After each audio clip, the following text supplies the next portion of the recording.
Pour ce que l'Esprit veut nous donner ce matin, je vais vous inviter à tourner dans 1er Roi, chapitre 11. On va lire à partir du verset 26. Premier livre des Rois, chapitre 11.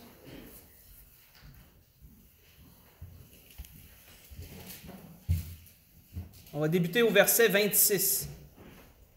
Pour vous mettre dans le contexte, on est au temps de Salomon. Et vous savez, Salomon a été le roi le plus puissant de toute la terre. Il fut un temps jadis où sa royauté, ses richesses, sa sagesse, aucun homme ne put les égaler.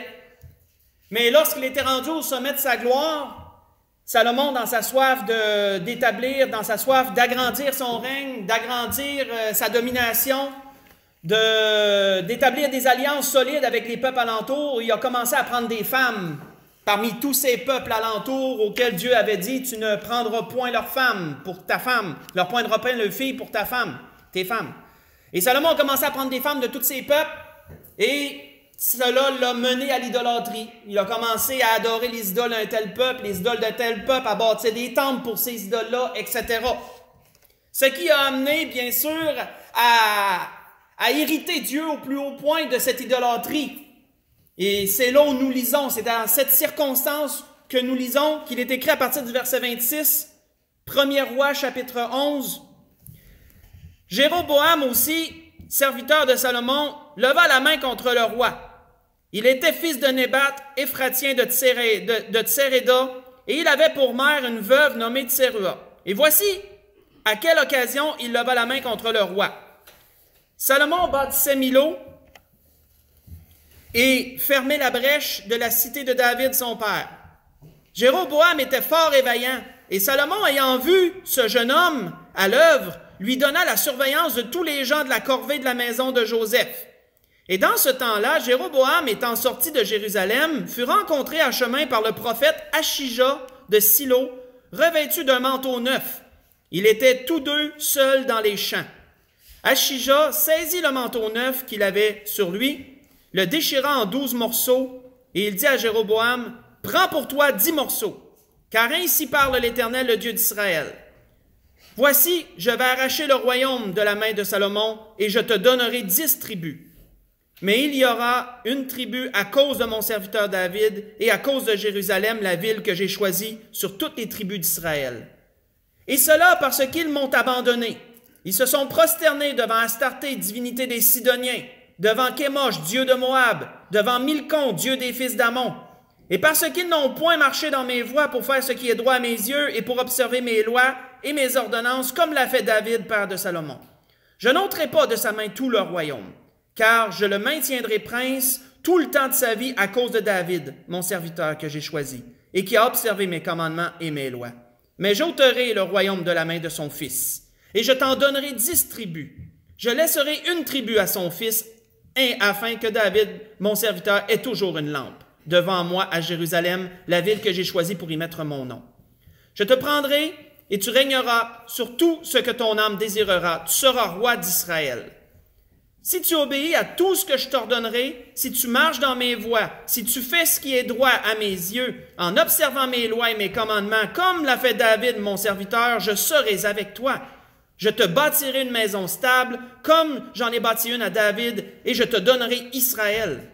J'humilierai par là la postérité de David, mais ce ne sera pas pour toujours. Salomon chercha à faire mourir Jéroboam, et Jéroboam se leva et s'enfuit en Égypte auprès de Shikshak, roi d'Égypte.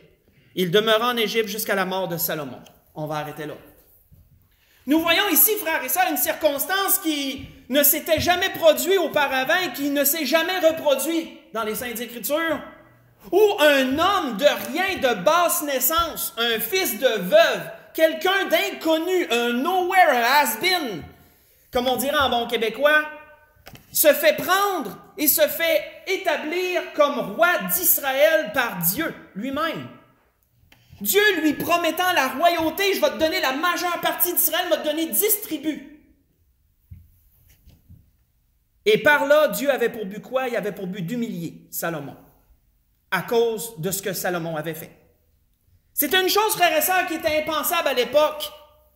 Et nous voyons qu'un roi ou un homme du nom, je ne vais pas dire que c'est un roi, parce que je ne le sais pas, un homme du nom d'Agur dans les Proverbes, excusez-moi, a écrit ceci pour démontrer, on peut faire un lien pour démontrer quelle était la grandeur de l'humiliation que Dieu attribuait à Salomon à travers de cela.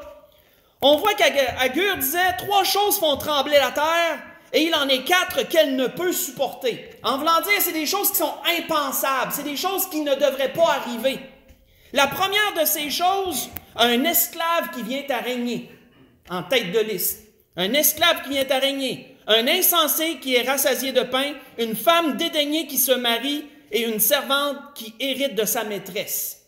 Vous voyez ça dans Proverbes chapitre 30, ce que j'ai lu du verset 21 au verset 23. En tête de liste des choses qui ne devraient pas être, qui sont impensables selon Agur, était qu'un esclave vienne à régner. Et c'est ce que Dieu a décidé. C'est la façon que Dieu avait choisi d'humilier Salomon en prenant son serviteur, son esclave en somme, et en le mettant à la royauté, à la tête de 10 tribus d'Israël. Salomon en est venu qu'à le savoir, on peut s'en douter, parce que Salomon a essayé de faire tuer Jéroboam. Jéroboam a dû fuir en Égypte jusqu'à la mort de Salomon. Mais frères et sœurs, regardons qu'est-ce que Jéroboam a fait une fois qu'il a accédé à la royauté, une fois qu'il a été établi, puis Dieu il a fait des belles promesses. On s'entend, quand on lit la fin, on voit que Dieu il a dit, il dit, je vais te bâtir une maison stable, si tu fais ma volonté, si tu marches dans mes voies, il dit, je vais te bâtir une maison stable, tu vas régner, tu vas faire ce que tu veux. Qu'est-ce que Jéroboam a fait par la suite? Tournons dans 1er Roi chapitre 12. 1er Roi chapitre 12, on va lire à partir du verset 25. Lorsque Jéroboam est devenu roi d'Israël, suite à la mort de Salomon, lorsque Dieu a déchiré le royaume sous le règne de Roboam, fils de Salomon. 1er Roi 12, juste pas tellement loin, à partir du verset 25. Il nous est dit que Jéroboam bâtit Sichem sur la montagne d'Éphraïm, et il y demeura, puis il en sortit et bâtit Pénuel. Jéroboam dit en son cœur, le royaume pourrait bien maintenant retourner à la maison de David. Si ce peuple monte à Jérusalem pour faire des sacrifices dans la maison de l'Éternel, le cœur de ce peuple retournera à son Seigneur. À Roboam, roi de Juda, et ils me tueront et retourneront à Roboam, roi de Juda.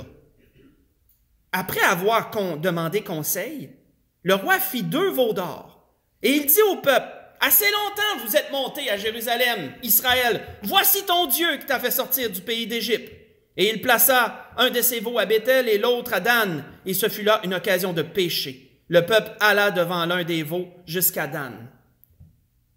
Arrêtons là. Lorsque, frères et sœurs, lorsque cet homme qui avait eu une chance inouïe, je veux dire que Dieu lui avait accordé une grâce inouïe que je ne s'est jamais reproduit, cet homme a fait une chose complètement insensée. Il a eu peur, frères et sœurs. Il a eu peur, mais de quelle façon sa peur s'était manifestée?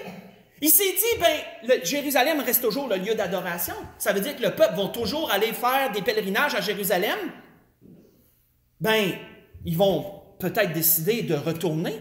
Ils vont peut-être décider de se rallier à nouveau à la tribu de Juda, puis moi, ils vont me tuer. Comprenons-nous que ça allait complètement à l'encontre de ce que Dieu y avait promis, ça là. Dieu, il n'avait jamais dit ça. Dieu y avait dit, je vais te bâtir une maison stable si tu fais ma volonté. Marche dans mes voies, puis tu vas faire ce que tu veux, puis tu vas être affermi dans ton règne. Mais Jéroboam a eu peur, frères et sœurs. Il a eu peur que le peuple retourne auprès de Roboam parce qu'il allait à Jérusalem faire ses pèlerinages. Et il s'est dit, je vais bâtir des dieux, je vais bâtir des lieux, et je vais les garder pour moi. Je vais les garder ici, et je vais les faire adorer, ces dieux-là. Par cela, Jéroboam fut le père de l'idolâtrie. Et c'est ce qui a entraîné toute la période d'idolâtrie dans les rois que nous lisons lorsqu'on lit la période des rois et des chroniques. C'est lui qui a été le père fondateur de toute cette abomination-là. Mais tout a parti, frères et sœurs, à propos de la peur. Tout a parti de la peur. C'est quoi la définition de la peur? On a déjà eu un message sur la peur il y a bien longtemps, mais l'Esprit veut vraiment nous amener dans une chose spécifique par rapport à la peur ce matin. La peur, c'est quoi? C'est une crainte, une frayeur, une émotion produite par l'idée ou la vue que quelque chose arrive. Je répète, c'est une crainte, une frayeur, une émotion produite par l'idée ou la vue d'un danger quelconque. Donc, frères et sœurs, la peur, c'est pas nécessairement parce qu'il y a un danger devant toi. La peur, c'est parfois que tu as l'idée qu'il peut avoir quelque chose de dangereux, là. Tu penses qu'il y a un danger quelconque. La peur peut aussi bien s'en aller dans ce sens et te faire réagir en fonction de cela qu'un danger réel devant toi. Là, la peur va t'animer et tu vas réagir d'une autre certaine façon. La peur, frères et sœurs, qu'une chose va peut-être arriver, on appelle ça une peur hypothétique. C'est le mot que les hommes lui ont donné. Hypothétique qui vient d'hypothèse. Hypothèse qui vient que je pense que. Une supposition, rien qui n'est fondé véritablement. Une peur hypothétique. Et frères et sœurs, c'est sur ce type de peur que Jéroboam a décidé d'instaurer l'idolâtrie en Israël. C'est quelque chose pareil. Parce qu'il n'y avait pas de danger. Dieu lui avait promis des choses. S'il s'était raccroché aux promesses de Dieu, jamais qu'il aurait établi l'idolâtrie. Le peuple aurait migré vers ses pèlerinages vers Jérusalem, ils seraient revenus chez eux dans leurs tribus respectives et les deux royaumes auraient pu continuer ainsi en adorant l'Éternel. Mais Jéroboam a agi sur la peur qu'un danger quelconque supposé pourrait arriver. Une peur hypothétique, somme toute. Et quel a été le reproche de Dieu à Jéroboam à cause de ça? Tournons dans 1 Roi 14. Le reproche de Dieu. Parce que Dieu, bien sûr, lui a fait savoir ce qu'il en pensait de cette décision-là. 1 Roi 14, on va lire à partir du verset 7 jusqu'au verset 9. Il est dit, « Va, dis à Jéroboam, ainsi parle l'Éternel, le Dieu d'Israël. Je t'ai élevé du milieu du peuple. Je t'ai établi chef de mon peuple d'Israël. J'ai arraché le royaume de la maison de David et je te l'ai donné. Et tu n'as pas été comme mon serviteur David, qui a observé mes commandements, qui a marché après moi de tout son cœur, ne faisant que ce qui est droit à mes yeux. Tu as agi plus mal que tous ceux qui ont été avant toi. Tu es allé faire d'autres dieux et des images de métal fondu pour m'irriter. Et tu m'as rejeté derrière ton dos. » Arrêtons là. C'était ce que Dieu pensait de ce que Jéroboam avait fait. Mes frères et sœurs, ça nous amène sur une réflexion et c'est sur ce sujet que l'Esprit veut nous amener ce matin. Qu'est-ce que la peur hypothétique peut nous amener à faire? Qu'est-ce que parfois la peur de quelque chose qu'on pense qui pourrait arriver peut nous amener à faire comme agissement? À réagir. De quelle façon ça peut nous amener à réagir? Continuons. Tournons dans 2 Roi 25 cette fois-ci. Continuons. Parce que, frères et sœurs, il y en a plusieurs dans la parole qui ont agi à cause de ça. D'une peur de quelque chose qui pourrait arriver selon eux, et ils ont agi par rapport à ça. Et qu'est-ce que ça a amené pour eux? 2 Roi 25, on va lire une autre circonstance. 2 Roi 25, à partir du verset 22. Je vous mets dans le contexte, toujours, pour qu'on puisse bien saisir. C'est un contexte qu'on a souvent lu, sur lequel on est souvent passé, mais c'est comme un peu l'envers de ce qu'on lit habituellement. Dans le contexte qu'on va lire, Nebuchadnezzar, roi de Babylone, il est venu assiéger et il a conquis Jérusalem, il a conquis les territoires d'Israël alentour, il a conquis Jérusalem. Il a commencé à amener des captifs en esclavage à Babylone. Et il en a laissé d'autres sur le territoire pour continuer à le cultiver. Il a laissé un reste d'Israël sur le territoire. C'est là qu'on lit. Ce que je vous dis, normalement, on le retrouve à l'entour de Jérémie 40. De Jérémie 40 à 42. C'est là qu'on retrouve cette portion qu'on va lire ici. Là, on lit une portion, on lit l'envers de la médaille qu'on n'a pas souvent lu. Il nous est dit dans 2 Roi 25, à partir du verset 22,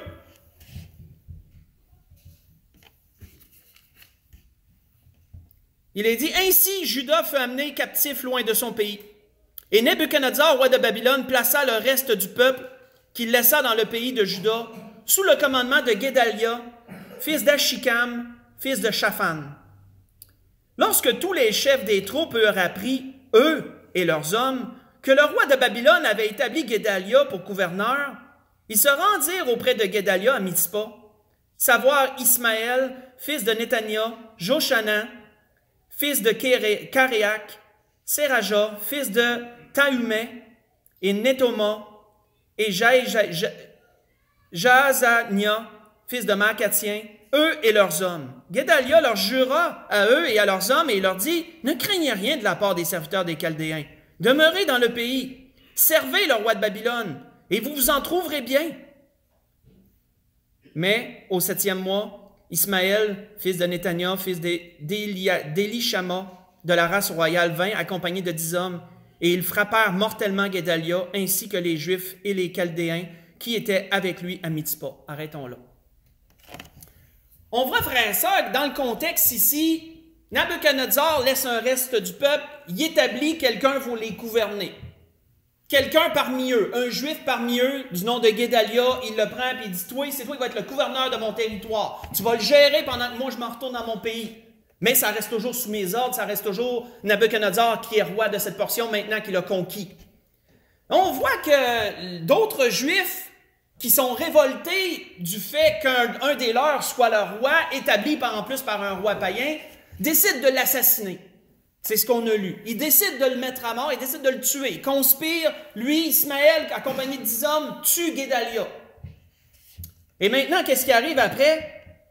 Bien, il arrive qu'il redoute, à cette heure que le roi va venir qu'à savoir ça, là, il redoute la réaction du roi Nabuchodonosor. Qu'est-ce qu'il va nous faire maintenant qu'on a fait ça? Et c'est là que dans Jérémie 42, où on a lu souvent, le peuple vient auprès de Jérémie, et là, demande à Jérémie, qu'est-ce qu'on doit faire? Qu'est-ce qu'on doit faire? Est-ce qu'on doit rester ici? Est-ce qu'on doit s'en aller en Égypte pour se sauver de Nabuchodonosor? Qu'est-ce qu'on doit faire? Jérémie, comme de raison, consulte l'Éternel. On a déjà lu cette portion dans Jérémie 42. Jérémie consulte l'Éternel et il leur a dit, je vais vous dire ce que l'Éternel vous dit. Je vais vous dire qu'est-ce que l'Éternel vous dit de faire. Et la réponse, faites juste écouter, je vais juste vous lire la réponse. On l'a lu à quelques reprises, juste la réponse de Dieu par rapport à cette question qu'ils lui ont amenée. Dieu leur dit, ne craignez pas le roi de Babylone, dont vous avez peur. Ne le craignez pas, dit l'Éternel, car je suis avec vous pour vous sauver et vous délivrer de sa main. Je lui ai inspiré de la compassion pour vous. Hey, malgré ce que vous avez fait, là, Dieu dit, je vais inspirer de la compassion dans le cœur de Nabuchodonosor. Et il aura pitié de vous et il vous laissera demeurer dans votre pays. C'est ça que Dieu leur dit. On voit que, mais si vous n'obéissez pas à la voix de l'Éternel, votre Dieu, si vous dites, nous resterons dans ce pays, ou nous ne resterons pas dans ce pays, nous irons en Égypte, où nous ne verrons point la guerre, où nous n'entendrons pas le son de la trompette, où nous ne manquerons pas de pain. Et c'est là que nous habiterons. Alors écoutez la parole de l'Éternel, reste de Juda. Ainsi parle l'Éternel des armées, roi d'Israël. Si vous tournez le visage pour aller en Égypte, si vous y allez y demeurer, l'épée que vous redoutez vous atteindra là en Égypte, la famine que vous craignez s'attachera à vous là en Égypte, et vous y mourrez. Et plus loin, il disait, reste d'Israël, l'Éternel vous le dit, n'allez pas en Égypte, sachez que je vous le défends aujourd'hui, disait-il. Dans Jérémie, chapitre 42, je vous ai lu du verset 11 au verset 17 et le verset 19. La réponse de Dieu était claire, on l'a déjà lu souvent, ça. N'allez pas en Égypte, malgré ce que vous venez de faire, n'allez pas en Égypte, je vais inspirer de la compassion dans le cœur du roi, et vous allez pouvoir, il vous anéantira pas, vous anéantira pas. Mais qu'est-ce que le peuple a décidé de faire suite à cela? Le peuple a dit à Jérémie, tu es un menteur. C'est pas Dieu qui t'a dit de dire ça. C'est ton serviteur Baruch qui t'a influencé. Ça, c'est dans Jérémie 43, dans le début, ce que je vous résume. Et ils ont décidé d'aller en Égypte quand même. Ils ont décidé d'aller en Égypte quand même. Et qu'est-ce qui est arrivé? 2 mois 25, on va lire le dernier verset qu'on n'a pas lu, le verset 26, parce qu'entre verset 25 et 26, c'est ce que je viens de vous résumer. Il est dit, « Alors tout le peuple, depuis le petit jusqu'au plus grand, et les chefs des troupes se levèrent et s'en allèrent en Égypte, parce qu'ils avaient peur des Chaldéens. » Qu'est-ce qui les a fait réagir de la sorte, frères et sœurs? Qu'est-ce qui a fait qu'ils n'ont pas eu confiance en Dieu et qu'ils ont décidé de s'en aller en Égypte? C'est la peur. La peur de quoi? La peur qu'une chose qui n'était pas arrivée arrive. La peur hypothétique que peut-être que Nabuchodonosor va venir et il va quand même nous détruire. Cette peur-là est assez grande pour eux pour décider de ne pas écouter ce que Dieu leur avait promis et de s'en aller quand même en Égypte. Et les conséquences, ben la parole le dit, Dieu le dit, ben il dit la guerre va vous suivre en Égypte. Nabuchodonosor, selon l'histoire, s'est tourné vers l'Égypte, il a conquis l'Égypte, et tous les Juifs qui avaient été en Égypte, ils ont péri, à part Jérémie, que Dieu a épargné parce que c'était le prophète du peuple. C'est toujours, frères et sœurs, cette peur hypothétique qui les a amenés à faire ça. Toujours cette peur que l'idée que peut-être que quelque chose pourrait arriver, puis on agit par rapport à quelque chose qui n'est même pas là, et qui n'arrivera peut-être même pas. Tournons dans Genèse 26. Tournons dans la Genèse chapitre 26. Il y a des peurs qu'on a, frères et sœurs, qui peuvent nous amener à faire des actions qui vont avoir beaucoup de conséquences. Par rapport à une peur, on peut faire des actions qui vont amener beaucoup de conséquences et de troubles dans nos vies. Ça peut arriver. On va voir dans Genèse 26 que parfois, une peur hypothétique peut nous amener à faire quelque chose, mais ça n'aura pas beaucoup de répercussions dans nos vies. Mais ça va être quand même néfaste. Ça sera quand même pas bon. Dans Jérémie chapitre 26, on va lire du verset 1 au verset 9. Il est dit, « Il y a une famine dans le pays, outre à la première famine qui eut du temps d'Abraham et d'Isaac. Et Isaac alla vers Abimelech, roi des Philistins, à Guérar.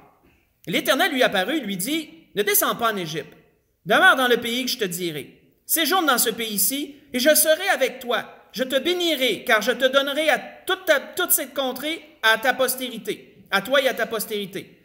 Je tiendrai serment que j'ai fait à Abraham ton père. Je multiplierai ta postérité comme les étoiles du ciel. Je donnerai à ta postérité toutes ces contrées, et toutes les nations de la terre seront bénies en ta postérité. Parce qu'Abraham a obéi à ma voix, et qu'il a observé mes ordres et mes commandements, mes statuts et mes lois. Et Isaac resta à Guérar.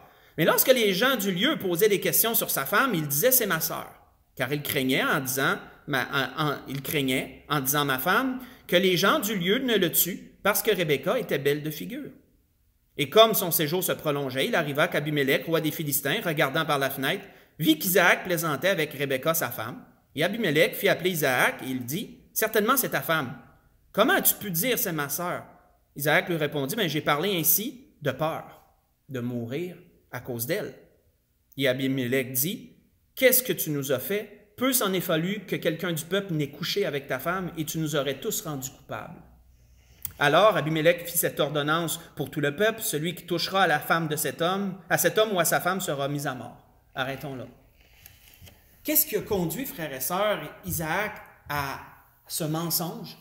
C'est toujours la même peur. C'est toujours la peur hypothétique qu'on les mettrait à mort. C'était pas une certitude, là. Ça ne veut pas dire que ça allait arriver. Mais il a eu peur que ça arrive. Et ça l'a amené à mentir au roi de ce pays. Puis le roi de ce pays, il dit, « Peu a fallu que tu nous aies fait pécher, là. Peu a fallu que quelqu'un aurait pris ta femme pour femme, il aurait couché avec, il aurait arrivé quelque chose. Puis on aurait été tous coupables à cause de toi. » On voit que les répercussions n'ont pas été bien grandes ici. Parce que le roi il a simplement dit, « Regarde, ne touchez pas à lui ni à sa femme. » Puis Isaac a pu quand même continuer son séjour. On voit qu'Isaac avait été dans cette même peur qu'Abraham, son père, a été par rapport aussi à sa femme. Abraham avait fait la même chose en son temps. Mais toujours basé sur cette peur hypothétique que peut-être quelque chose pourrait arriver. Et ce n'est pas arrivé. Et ça ne veut pas dire que ça allait arriver d'ailleurs. Mes frères et sœurs, notons à quel point Dieu a toujours fait des promesses. Notons à quel point Dieu a toujours promis quelque chose avant que cette peur-là embarque. Et que le diable toujours peut amener une personne à réagir sur une peur infondée. Dans nos vies, il arrive que parfois, il y a les promesses de Dieu et il y a ce que Satan fait avec la peur. Et là, on est entre les deux et on se dit, qu'est-ce qu'on fait? Et la peur hypothétique peut l'emporter sur les promesses de Dieu. On va agir sur ça. Et ça ne veut même pas dire que ça serait arrivé. Probablement que ça n'arriverait même pas parce que Dieu a promis le contraire. Donc, automatiquement, ça ne serait pas arrivé automatiquement. C'est pas juste, frères et sœurs, dans l'Ancien Testament qu'on voit des exemples comme ça. Le Seigneur m'a amené dans le Nouveau Testament dans un exemple que ça me fait sourire parce qu'on repassait souvent sur ça. Puis j'étais comme, ben oui, c'est vrai. Allons-y, tournons dans Matthieu 25. Tournons dans Matthieu 25, on va aller voir dans une parabole que notre Seigneur a donnée. Et on va voir où cette peur, où cette peur était, parce qu'elle était là. Et qu'est-ce qu'elle a produit? Qu'est-ce qu'elle a produit? Dans Matthieu 25, Matthieu 25, à partir du verset 24. On ne lira pas toute la parabole des talents. Vous connaissez bien. Au fil du temps, beaucoup de messages qui ont touché de près ou de loin cette parabole. On va juste lire la portion du dernier serviteur, celui que vous connaissez, celui qui a reçu qu'un talent. Il nous est dit dans Matthieu 25, à partir du verset 24, « Celui qui n'avait reçu qu'un talent s'approcha ensuite, parce que là, vous savez, vous connaissez la parabole, le maître a donné des talents à chacun selon ce qu'ils étaient capables de porter. Et on voit qu'ensuite, il est parti. Les serviteurs ont eu le devoir de faire valoir, de faire profiter l'argent que le maître leur avait prêté. Et ensuite, il reviendrait rendre des comptes, faire rendre des comptes à chacun de ses serviteurs.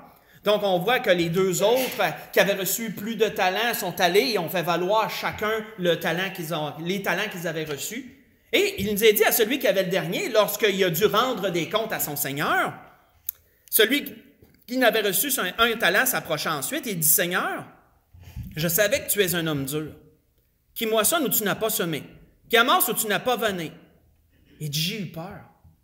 Et je suis allé cacher ton talent dans la terre. Voici, prends ce qui est à toi. » Frères et sœurs, je me suis dit, peur de quoi? De quoi qu'il a eu peur? Pour ne pas avoir été faire profiter ce talent-là. Y avait-tu un danger imminent lorsque son maître lui a redonné cet argent-là? Y avait-tu quelque chose de menaçant à travers le fait de lui donner de l'argent pour qu'il aille le faire profiter? Je ne crois pas. Je ne crois pas qu'il y avait quelqu'un qui attendait pour le poignarder dans le détour suite son étant un peu, là. Il a eu peur de quoi? Peur de se faire voler? Je ne sais pas. Est-ce qu'il a eu peur de faire un mauvais investissement puis de tout perdre l'argent de son maître? Je ne sais pas. Parce que vous savez, dans ce temps-là, il y avait plusieurs manières de faire profiter l'argent en question. Un peu comme aujourd'hui. Un serviteur peut donner des exemples rapides. Un serviteur pouvait décider d'investir dans un troupeau, mettons, de chèvres, de moutons, puis dire, j'achète une portion de troupeau avec cet argent-là, puis je vais faire multiplier le troupeau. Ensuite, je vais le revendre, puis je vais avoir plus d'argent. Je vais avoir fait profiter l'argent. Il y avait plusieurs façons de faire profiter l'argent dans ce temps-là. Un peu comme aujourd'hui avec la bourse, tu investis dans tel type de produit ou tel type de compagnie, etc. C'est un peu une caricature de ça. Mais il avait peur de quoi, ce serviteur-là? On ne le saura jamais. Mais c'était sûrement une peur hypothétique parce qu'il n'y avait pas de danger imminent. Mais il a eu peur. Et cette peur-là l'a porté à quoi, lui? Elle ne l'a pas porté à faire une action dangereuse, une action. Elle l'a porté à rien faire, puis c'est aussi pire, en somme. Sa peur hypothétique l'a porté à ne rien faire du tout avec ça. Il a gelé, il a caché ça dans la terre. Puis quand son maître est arrivé, il l'a déterré, il l'a ramené à son maître, il dit, prends ce qui est à toi. Et on voit que, bien sûr, son maître, il est dit à partir du verset 26, son maître lui répondit, « Serviteur méchant et paresseux, tu savais que je moissonne où je n'ai pas semé, que je n'amasse où je n'ai pas vanné. Il te fallait donc remettre mon argent au banquier, et à mon retour, j'aurais retiré ce qui est à moi avec un intérêt. » Frères et sœurs, la façon la plus sécuritaire, la plus facile de faire profiter à l'époque, c'était de la remettre au banquier, tout simplement.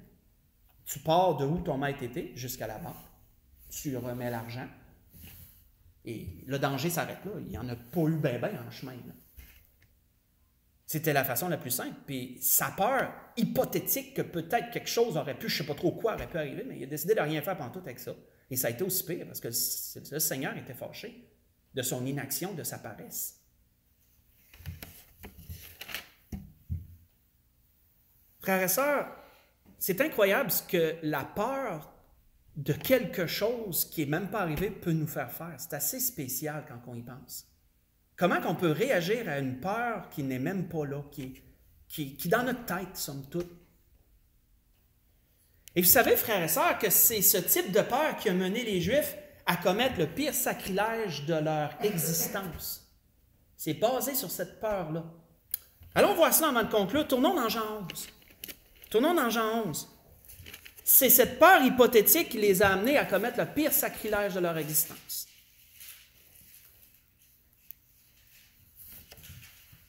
Dans Jean 11, à partir du verset 47.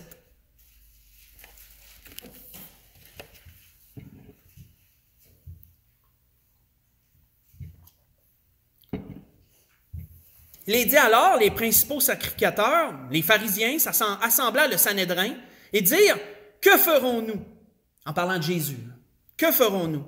Car cet homme fait beaucoup de miracles. Si nous le laissons faire, tous croiront en lui et les Romains viendront détruire notre ville et notre nation. » Analysez ce qu'on vient de lire. Si on le laisse faire, les Romains vont venir et vont détruire notre ville puis notre nation. C'était-tu un fait établi selon vous, là? Ça allait-tu vraiment arriver comme ça? C'était une peur hypothétique. Ces gens avaient peur que Jésus mène à la révolte contre les Romains. Ils avaient peur parce que les gens voulaient l'établir roi. Ils ont déjà essayé d'ailleurs, mais Jésus s'était sauvé lorsqu'ils ont fait cela. Ils avaient peur que ces gens amènent Jésus comme roi et que Jésus se révolte contre l'Empire et que les Romains viennent détruisent toute la nation. Ils avaient peur de quelque chose comme ça. Et on sait que ce n'était vraiment pas l'intention du Seigneur. Loin de là, loin de là. Et on voit que l'un d'eux, est-il dit, Caïphe, qui était souverain sacrificateur cette année-là, leur dit, « Vous n'y comprenez rien. Vous ne réfléchissez pas. Qu'il est dans votre intérêt qu'un seul homme meure pour que le peuple et la nation entière ne périssent pas. » Ah, ils avaient tellement peur que ça arrive qu'ils ont dit, « Regarde, on est mieux de faire mourir Jésus, puis on va sauver tout le monde. Si on fait mourir Jésus, on va sauver tout le monde, on va sauver tout le peuple en entier. » Or, il ne dit pas cela de lui-même, mais étant souverain sacrificateur cette année-là, il prophétisa que Jésus devait mourir pour la nation. Et ce n'était pas pour la nation seulement, c'était aussi afin de réunir en un seul corps les enfants de Dieu dispersés. Et dès ce jour, est-il dit, ils résolurent de le faire mourir. Frères et sœurs, on sait que c'était prophétisé que Jésus meurt à la croix, je veux dire. Dieu, c'était dans son plan. Mais frères et sœurs, qu'est-ce qui a amené ces gens à planifier et orchestrer et accomplir une telle chose? C'était basé sur une peur hypothétique que Jésus pourrait amener la destruction de la nation d'Israël par les Romains. Et vous savez, quand on regarde l'histoire nous enseigne, hein? Quand on regarde l'histoire, c'est eux-mêmes qui ont amené leur propre destruction. Vers l'an 70, alentour de là, ils ont décidé de se révolter contre l'Empire romain. Ils ont jeté les Romains, ils ont tué des Romains, ils en ont jeté en dehors de la ville de Jérusalem, ils ont barricadé la ville de Jérusalem et les Romains ont établi un siège alentour de la ville. On sait le siège, on en a parlé dernièrement de ça. Sous le règne de Titus, qui était gouverneur à cette époque-là. Selon l'histoire, Titus a assiégé la ville jusqu'à temps que la ville tombe, comme il est arrivé souvent dans l'histoire. Et lorsque la ville est tombée, bien, ils ont rasé la ville et la grande diaspora, là, ils ont éparpillé les Juifs sur toutes les terres. C'est eux qui ont amené leur propre destruction. Mais Jésus n'aurait pas amené, on le sait bien, il n'aurait pas amené leur destruction. Mais c'est cette peur qu'ils avaient que ça arrive qui a amené à faire crucifier Jésus. Hey, c'est quelque chose pareil, hein, quand on analyse tout ça. Qu'est-ce qu'une peur hypothétique peut nous amener à faire? Frères et sœurs, si l'Esprit nous dit tout cela ce matin, c'est qu'on doit analyser nos peurs. On a parfois peur de dangers imminents qui sont devant nous, puis c'est correct. Je veux dire, c'est normal, c'est une réaction normale du corps charnel, animal, de devoir se protéger d'un danger. S'il y a un loup devant vous autres, un lion, peu importe, vous allez courir, vous allez faire quelque chose, c'est normal, la peur va vous faire réagir. C'est normal. Mais frères et sœurs, parfois, on pense qu'il peut y avoir un danger, puis la peur va embarquer de la même façon, et c'est là qu'on doit prendre garde. C'est là qu'on doit prendre garde. Parce que ça ne veut pas dire que ça va arriver. Mais on peut réagir par rapport à ça. Et comment qu'on va réagir? La parole nous montre que la majeure partie du temps, ça a été bien néfaste. Ça a amené beaucoup de problèmes, beaucoup de maux, parfois avec beaucoup de répercussions, parfois avec moins de répercussions sur ceux qui ont réagi et comment ils ont réagi. Pour conclure, tournons dans le psaume 27. Allons voir ce que David nous dit dans les psaumes. Dans le psaume chapitre 27, on va conclure là-dessus.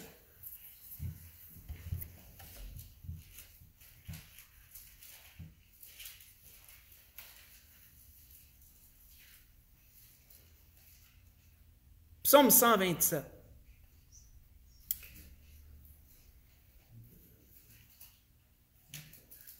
Psaume 127, j'ai dit ça. Psaume 27, excusez-moi. Hey, merci, j'ai entendu un petit peu murmure, ben doux, là. J'ai dit, OK, je viens de dire quelque chose. Psaume 27. Psaume 27, verset 1. de David a-t-il dit, « L'Éternel est ma lumière et mon salut. » David dit, « De quoi aurais-je crainte? L'Éternel est le soutien de ma vie. De quoi aurais-je peur? »